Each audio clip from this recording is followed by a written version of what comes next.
So this video is going to focus on titrations and more specifically on what ions are in solution at different points of the titration. So we're going to start with strong and strong, and then we will do some examples of weak. So titration of a strong acid. So let's assume that this is hydrochloric acid. Let's assume this is hydrochloric acid, and we are titrating it with sodium hydroxide. So there are 3 points on a strong curve that are important. So the beginning, point A, B at the equivalence point, and C after you have passed the equivalence point. So I'd like you to pause the video and write down under A, B, and C what you think the ions are at that point of the titration. So again, pause the video and see if you could come up with what each one is.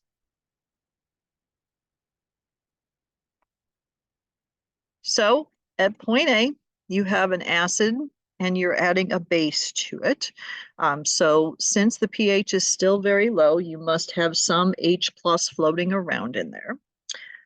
You also have the spectator ions. So those would be sodium ions and chloride ions. Again, not important for our purposes. The most important thing is the H plus. And of course, you could always say that there's water there. Okay, so when we're looking at ions, we're really just focusing on that H plus. You could write all of the other ones down. At the equivalence point, remember that H plus is equal to OH minus. Okay, that's your equivalence point. So really all you have in there is water and your spectators, so sodium ions and chloride ions. Now, again, you can make the argument that there's 10 to the negative 7th of these two ions because we have water and the self-ionization of water. But for our purposes here, we could just say it's water at the equivalence point. Then at part C, we're past the equivalence point. So what is driving that pH is, of course, OH. That is the strong base now dominating. Again, you still have sodium and chloride, and you have water, but the most important ion there is OH. Okay. Please recognize that this is an equivalence point. If I was doing this with a indicator like phenolphthalein, my phenolphthalein would be changing around this point here. So this would be my end point. Again, this is where you would have a color change, so a change of color. For our case, that would be the phenolphthalein. It would change to pink. And again, please recognize that that is your end point. Equivalence point is always going to be attributed to a pH. So flip to the next page. This is an example of a weak. Okay, so we have a couple more things to look at with weaks just because of the dissociation of weak acids. So again, weak acid here, we're starting with a weak acid and titrating with a base. So it's just A through D I want you to focus on, don't focus on that. So pause the video again and see if you could write out what are the predominant species ions that you see floating around at each part of a weak acid.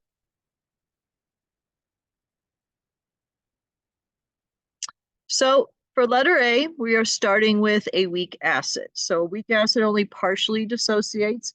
So write HA as a very large component, meaning it has the most out of everything else. Yes, you probably have a tiny little H plus and tiny little A minus, but really the predominant species there is the acetic acid, is the weak acid that hasn't completely dissociated. So we're going to keep that generic as HA. Then at point B, this is what you call your halfway point. So write down halfway point. Halfway point is a magical place. This is where your pH equals your pKa for a weak acid. So that is halfway to the equivalence point. So halfway point, you're essentially having HA is equal to A minus. You have equal concentrations.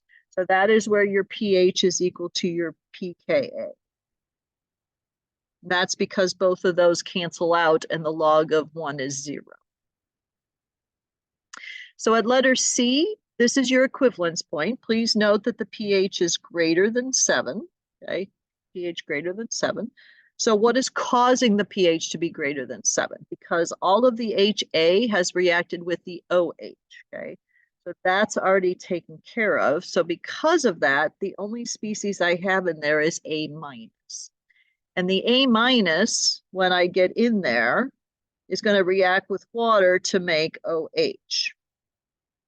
So that is what's driving the pH above 7, is because that A minus is in existence. So if you want to say OH is in there along with A minus, but A minus would be the dominant at that point, because really it would take some equilibrium in order for you to make some of that OH, but it is there. It is there. And finally, D, again, this is where weaks and strongs are the same. OH minus would be dominating, and you would have A minus. A minus would be contributing to the pH, but as I said before, when you have strong components, the weak components just don't have enough. Could you still calculate it with it? Yes, but the OH is going to be the big one in that point. Okay, so the only difference between that and the next one is this is a weak base. So again, weak acid, we could call it HA and A minus. So I should have done that at the beginning, but we've seen enough of that. So the bases are harder. Let's do a base as a B and then BH plus as your conjugate acid. Again, not as easy to do. That's why you see most books stick with the weak acid example, because it's easier to represent. So over here, A, B, C, and D, please pause the video. Now in your head, you just want to flip them and essentially understand that it's the same relationship. It's just you're looking at a base. So pause the video. All right, so A, we're starting with a weak base. So again, B is going to be our prominent species.